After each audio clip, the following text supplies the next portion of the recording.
Biz bu köye günde belki 1000 tane insan gidip geliyor.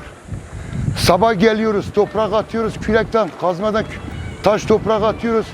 Akşam dönüşte yine aynı bayanlardan, çoluk çocuktan yol açıyoruz biz. Bütün özel idare müdüründen, genel sekreterinden tut da üst alt kademelere kadar biz defalarca yalvardık, dedik ki arkadaş bizim yolumuz kapalıdır, bu yolu açın. Ne kadar soruyoruz, efendim bir katomuz var, Çeltikliler çalışıyor. Artık Çeltikliler ne yapıyorlar, ben de onu çok merak ediyorum. Eğer biz bu memleketin çocuğuysa, eğer bu memlekette ikametgah ediyorsa, eğer bu memleketin çocuğuysa ben onlardan rica ediyorum.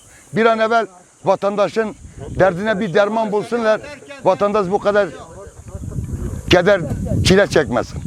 Şu anda yerleşimde 200-250 nüfusu var.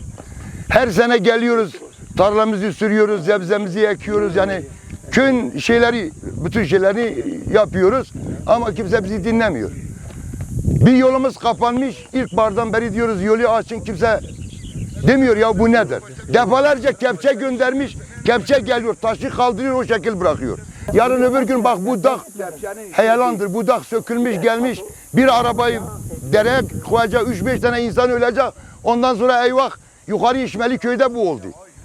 Ben geçenlerde geldim, yine aynı hasta vardı, tarlada hasta vardı, getirdim burada 2 saat toprak attım, ondan sonra arabayı geçirdim buradan. Bir de yukarıdan bir yol, bir eski yolumuz var, oradan gidiyoruz. Bu İşmeli köyü merkeze bağlı olan bir köyümüzdür.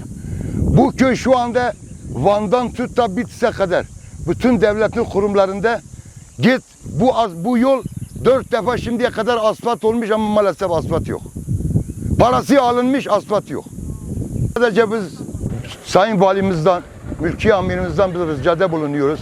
İşmeli köyü halkı olarak biz diyoruz ki bir an evvel bu yolu bize açsınlar, vatandaş rahatlıkla köyüne gitsin gelsin.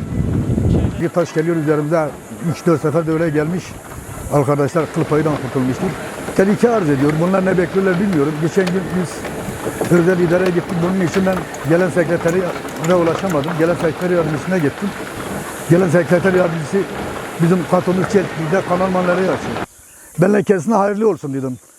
Siz kendi işinizi yaptınız, bitirdiniz. Toprak su işlerine el atmışsınız. Oranın müdürü oldunuz. Kaç sefer ricada bulunduk. Ondan yol şube müdüründen bu yolu yapmadılar. Neyi bekliyorlar bilmiyorum. Bu yol tepeye kadar merkeze aittir. Merkeze ait olduğu için merkez halkı da biz merkezde yaşayan biz bu yolu kullanıyoruz. Hayvanlarımız, arımız falan buradadır. Kaç sefer